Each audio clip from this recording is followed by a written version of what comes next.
Noviembre 2024.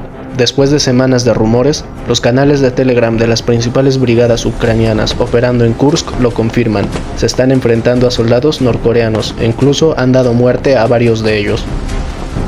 El gobierno ruso guarda silencio y el gobierno norcoreano mantiene el misterio.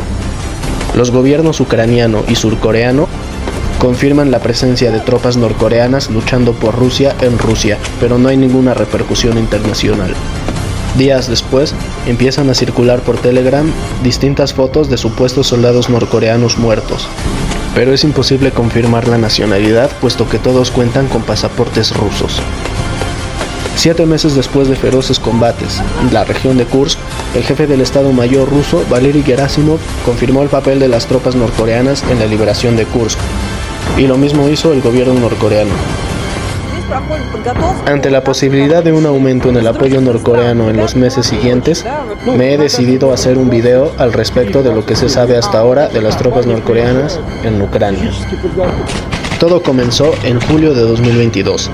En esas fechas, Ucrania había logrado repeler la invasión inicial en Kiev y estaba combatiendo por las ciudades del Donbass de Severodonetsk y Lysychansk. Además, estaban estrenando el sistema de lanzacohetes múltiple HIMARS, que les permitía golpear a la retaguardia rusa, destrozando polvorines y puestos de mando. En ese mes, Corea del Norte reconoció oficialmente a las autodenominadas Repúblicas Populares de Donetsk y Lugansk. A primera vista parecía un gesto simbólico, pero en realidad fue la primera señal clara de una futura alianza estratégica en construcción. Pocos días después, Kiev rompió relaciones diplomáticas con Pyongyang. Durante los siguientes meses, Corea del Norte envió discretamente alrededor de 300.000 proyectiles de artillería de 122 y 152 milímetros, según las estimaciones surcoreanas y estadounidenses.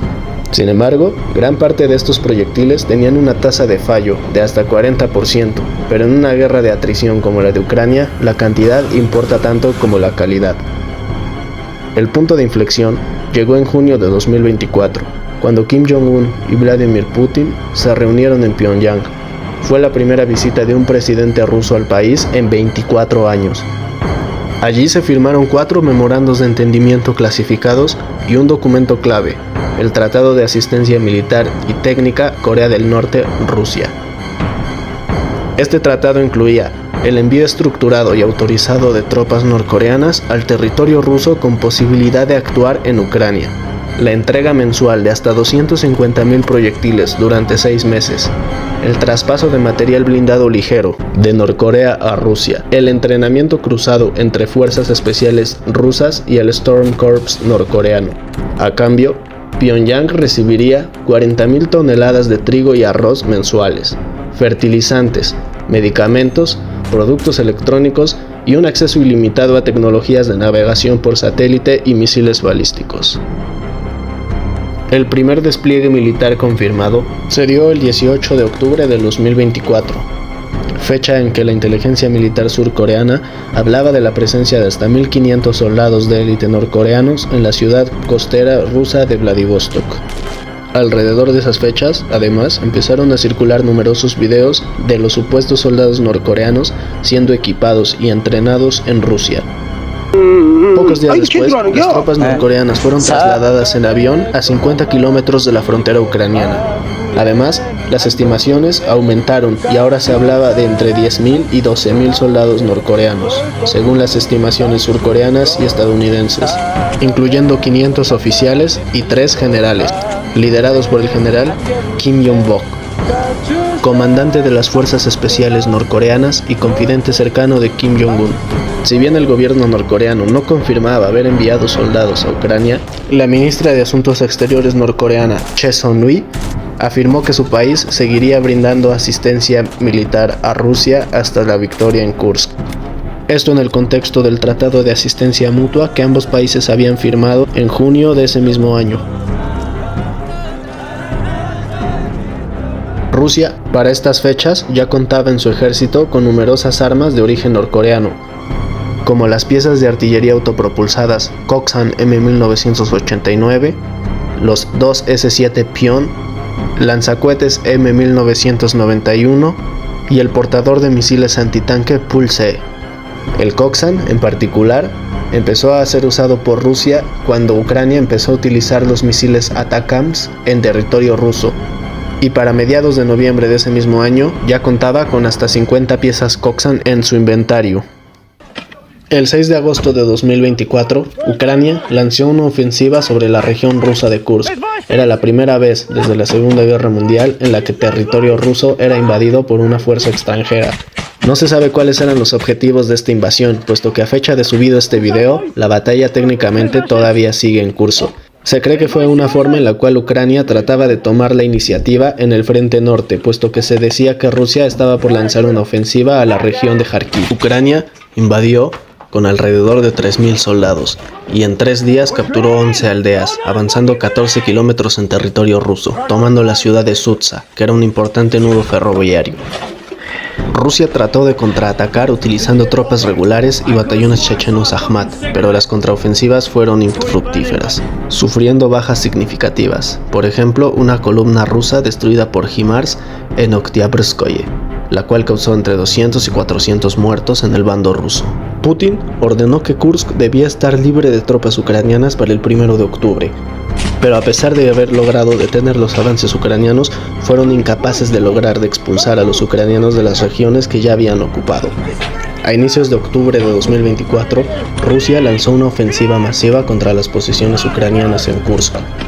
Y si bien lograron recuperar en ese mes el 46% del territorio ocupado por Ucrania, Ucrania mantuvo posiciones en Sudzha y Glushkova, así como aldeas menores alrededor de estas ciudades, las cuales estaban fuertemente fortificadas. Y si bien Rusia logró avanzar 15 kilómetros en tan solo 72 horas, capturando las localidades de Glibne y Vilopilia, el 8 de octubre la contraofensiva se atascó cuando la 93 Brigada Mecanizada Ucraniana, reforzada con drones FPV y sistemas HIMARS, ejecutó un contraataque que provocó más de 400 muertos rusos en solo 2 días.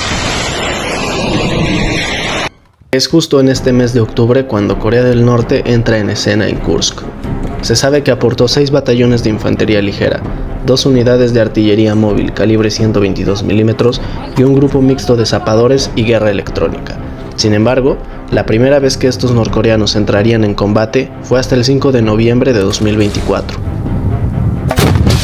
Las primeras noticias de soldados norcoreanos fueron tomadas con escepticismo, puesto que se desconocía si realmente eran norcoreanos, ya que cargaban con pasaportes buriatos y tenían el uniforme y el armamento estándar de un soldado ruso promedio. También se logró encontrar algunas cartas en coreano, así como un manual que trataba de explicar a los norcoreanos cómo combatir contra los drones FPV. En los canales de Telegram ucranianos empezaron a circular videos de las cámaras de los drones FPV que se mostraban atacando a posiciones norcoreanas. Sin embargo, ni Rusia ni Corea del Norte terminaban de reconocer la presencia de tropas norcoreanas en Rusia. Todo este clima de incertidumbre y escepticismo llegó a su fin en enero de 2025, cuando el día 11 de aquel mes, Ucrania anunciaba al mundo la captura de 2 soldados norcoreanos heridos. Si bien habían capturado uno algunas semanas antes, este había muerto debido a las heridas que presentó en batalla. Los soldados norcoreanos mencionaron que se les había dicho que había soldados surcoreanos luchando por Ucrania, y que fueron capturados debido a que la cobertura de artillería proporcionada por Rusia fue deficiente. El gobierno surcoreano reconoció a estos norcoreanos como ciudadanos suyos y los aceptó como refugiados, aunque hasta la fecha no se sabe absolutamente nada de ellos, más que las imágenes que circulan en redes y entrevistas en coreano que se les fueron realizadas tras su captura.